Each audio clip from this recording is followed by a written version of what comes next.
Guys, so as promised, I'm going to be doing Psalm 3 right now, out of order, but still getting done. I want to preface this by saying that I am kind of like jumping around with what I'm doing because I started off by I'm gonna do all the Psalms, but I realize it's gonna take forever, and I also want to start reading the Bible from Genesis on. So I'm gonna kind of be mixing reading the Psalms with, sorry, I just dropped something, reading the Psalms with also just reading the Bible. So I'll make the Psalm videos maybe a little less frequently because I'm also going to be focusing on reading from the beginning forward. So with that being said, let's do Psalm 3. So this is a Psalm of David when he fled from his son Absalom. So it says, Lord, how many are my foes? How many rise up against me? Many are saying of me, God will not deliver him. But you, Lord, are a shield around me, my glory, the one who lifts my head high. I call out to the Lord, and he answers me from his holy mountain. I lie down and sleep. I wake again because the Lord sustains me. I will not fear, though tens of thousands assail me on every side. Arise, Lord, deliver me, my God. Strike all my enemies on the jaw, break the teeth of the wicked. From the Lord comes deliverance. May your blessings be on your people. Okay. So this is a psalm written by David when his son Absalom was trying to kill him and take the throne. By the way, please forgive any mispronunciations with names, because there are two names I have to pronounce in here that I'm not exactly certain on the pronunciation, so you can correct me in the comments. But yeah, so he's his son was trying to kill him and take the throne, and it the way it looked like he was going to be successful, at the time. So but we see here that David has great faith in the Lord to save him. He says, many are saying of me, God will not deliver him, but you, Lord, are a shield around me. That's a declaration, a statement. It's not a plea. It's, you are a shield around me, even though these people don't believe you will deliver me. So from that, we see David's great faith. And I kind of made a little note here. I said, do we possess that same faith? Do we believe that submission to God will really result in deliverance? A lot of us are lukewarm, including myself, trying to change that though. I have been lukewarm though. But sometimes I struggle with really having that same faith when I'm going through tough times, and really believing that if I just put my trust where it belongs, in God, instead of in feelings and in people, then I will be saved and everything will work out how it's meant to. I think that's something we all struggle with, being strong in faith and not letting it waver depending on circumstances and feelings. But yeah, so we are apt from, and also something, I'm so sorry, I'm gonna be so jumpy in this one. I feel like my notes weren't as cohesive because this one I didn't use many other sources to really break it down. I kind of just did a lot of it myself. Some of it I did though, but in the beginning it's gonna be a little messy. But yeah, so that's what I kind of took away from a general thing of this, is you can really see David's faith in this, but we should strive to have that same type of faith, and it does end up rewarding him. So also a thing I noticed in this is that we are apt for attack from the enemy when we trust in God, but the Lord is a shield around us. He will protect us from attack. He will answer our cries for help and give us peace so that we may be still. So that's something I took away from this psalm, because David is, faithful to God, and he trusts in God. He's not perfect, but he trusts in God. And when we trust in God, Satan is going to try to be crafty and tempt us and do anything he can to pull us away from that. So I feel like when you start your faith, your journey in faith, and you start trusting in God, I feel like more temptations will come your way because, temptations just won't stop because you trust in God. Temptations are going to come your way even more.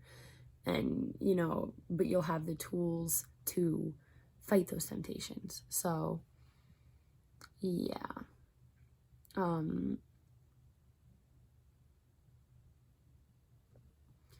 Sorry about that pause. I'm trying to make this flow. It's also, I'm tired, so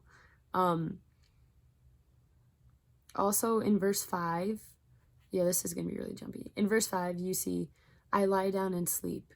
So, David is peaceful. I wake again because the Lord sustains me. So David being able to lie down and sleep when literally his life was, it seemed to most, his life was could be taken at any point. He could be dead at any point. He was still able to lie down and sleep even with all that stress because the Lord sustains him. So God is blessing David here. It's God's blessing because he was under a lot of pressure where it's hard to fall asleep. I don't know about you, but if I'm just thinking about too much, I have a hard time sleeping. Like last night, I had a lot on my mind the past 2 nights, and I just really did not sleep well at all. I'm hoping tonight it's different, but I don't know if it will be, because when I have stuff on my mind, I just don't sleep well. And yeah, so for David to be able to sleep with the crazy amount of pressure he's under and stress he's under is a blessing. And he woke the next day. That's also a blessing because many people were unsure if he'd live to see another day. So the fact that he was able to actually get the peace from God to fall asleep and wake the next day, the protection to wake the next day, was huge. And that's what God does for us when we really actually have faith and trust in him. So he allows us to be still and gives us peace so we may rest and sleep, and protects us like a shield when we are resting in his arms so that we will wake again. So if God is a shield for us, right, he's saying, all these people are trying to get me, Lord, and rising up against me, but you are a shield around me. Well, if God's a shield for us when the enemy is trying to attack and pull us away from what's righteous, then there's no need to fear. And that's what you're seeing in verse 6. So, I will not fear though tens of thousands assail me on every side. So because God is the shield for David and for us, he is not afraid, even though, I think I would be. I think a lot of people would be, but he's not afraid, and he will not fear because, God is his shield. And that's powerful and something I need to take hold of that, in my life, really believe that and let him be a shield. Let him protect me instead of trying to control my own life and control every aspect. So, so especially being new in faith and trying to learn and also do the right things and also fight temptations that I still have because I'm still very new, and I think I always have temptations, but there's a lot of changes in my life happening right now, and for me right now, I really need to use God as my shield to fight certain temptations that come into my mind still, because I'm trying to transition out of feeding temptations. So what I try to do is take hold of this idea, truth of God being a shield and not needing to fear by just in a way just telling myself he will protect you, he will set your path straight, his will take place, and he will give you peace, and you need to trust in that and let him let him take over and give you peace. So, yeah, so why worry and fear when he will protect us with perfect peace? So now I'm going to jump all the way back up to verse 2. I told you this was going to be a mess. I should have done this differently. But so in verse 2, many are saying of me, God will not deliver him. So many believe that God would not deliver David. Now, this is not because they believed, God was incapable of delivering David, but because they believed God was unwilling to help David because of David's past sins. Like this attitude of, well, this must be what he deserves from God because of his sins, right? And you can see this, an example of this is, okay, I'm going to spell the name first, and then I'm going to try to pronounce it. Shimei. Shimei. So Shimei said this in 2 Samuel 16, verses 7 to 8. And this was a difficult thought for David, that God may be against him. People are saying God's not going to deliver him. God's not going to deliver him because he's done these terrible things. This is definitely like I said, a difficult thought for David, that God may be against him. However, David, that could be if you let yourself believe that, right? Oh, God won't help me because of my sin. Then, yeah, that could really totally crush your hope and trust and in God. However, David didn't let others' doubts shake his faith, for he knew God was his shield and God would protect him. So that is something to keep in mind, because sometimes, people who don't, believe in God and stuff could laugh and mock and say yeah, no, you're not going to get there is no God. You're not getting help from any God. That's just luck, or that's just circumstances in life, or that's just actions you chose. You're not going to get help. God doesn't exist. That's what some people would say.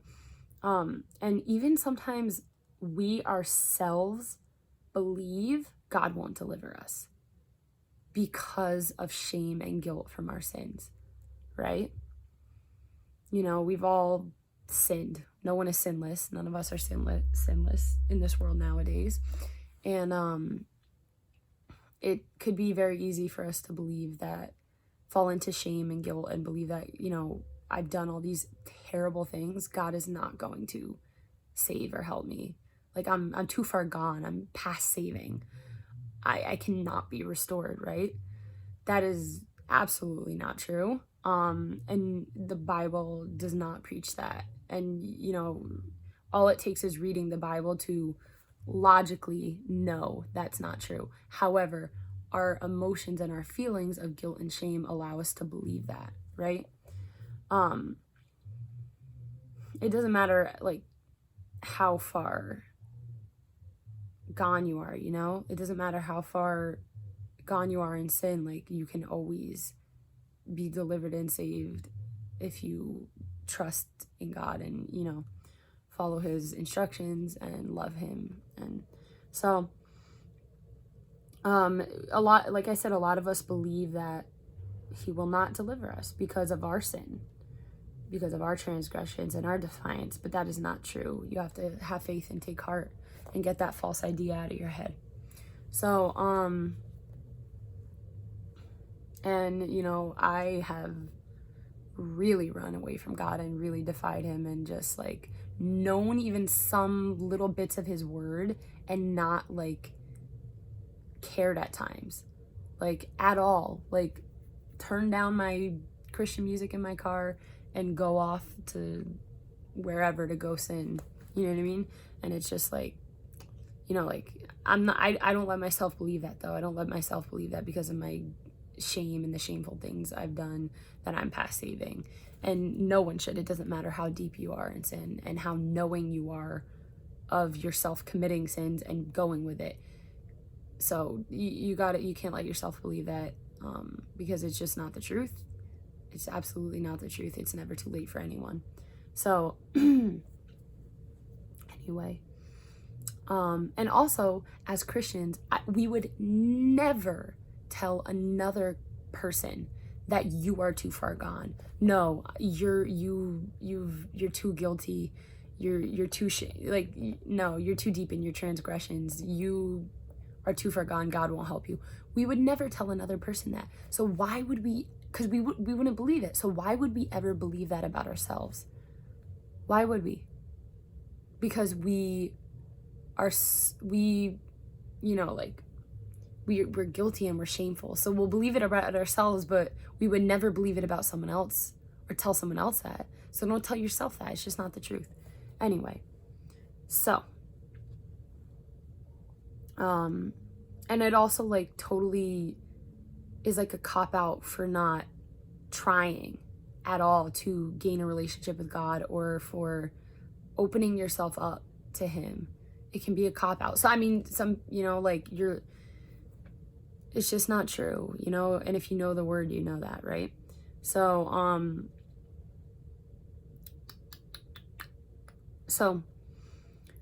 so also it says that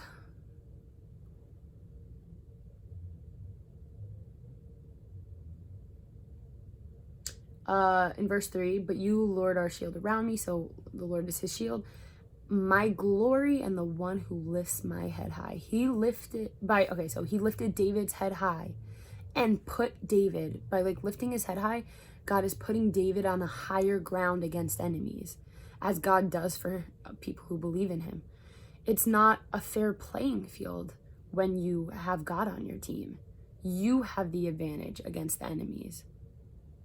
You have the advantage against Satan. You have the advantage against temptation. It will still come your way, but you have that advantage because you have the best player in the league on your team. The only player who can secure that win for you. So remember that. So in verse 7, you hear David crying out this call for total defeat and victory over the enemy. So we can't just sustain attacks and the blows of the enemy, right? We must come out victorious. David is saying, arise, Lord, deliver me, my God, strike my enemies on the jaw, break the teeth of the wicked. This is total defeat of the enemy. Total defeat.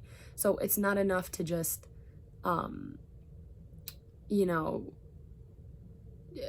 take the, sustain the blows and still be standing. God on your team means you have victory. 100% total defeat of the enemy, total defeat of Satan, because you have the ultimate player on your team.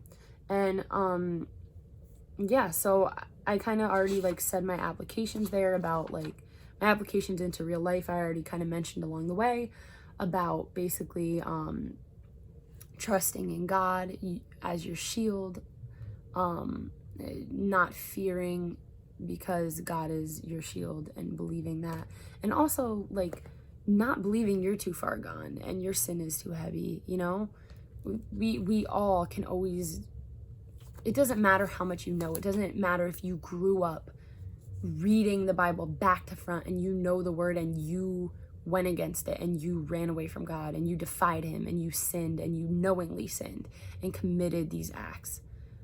It doesn't matter. God loves all of us. He created us. He created each of us, right? We are his creation, and he loves us and knows every hair on our head and wants us to be in relationship with him. He wants us to come home and to be in relationship with him, and he has such great reward for those who do. So it's why wait? Why wait? Why live a life of destruction? Even if you feel like you can be made happy at times, there's no true happiness in leading this life of sin and this life of indifference, Why wait? It takes work, and it, like any relationship does, but it is so worth it, and it is so worth leaving behind sin, that temporary happiness, So yeah, I hope you guys like that Psalm 3 video. Sorry, this one's a little long because I was like all over the place. But yeah, stay tuned for the next one.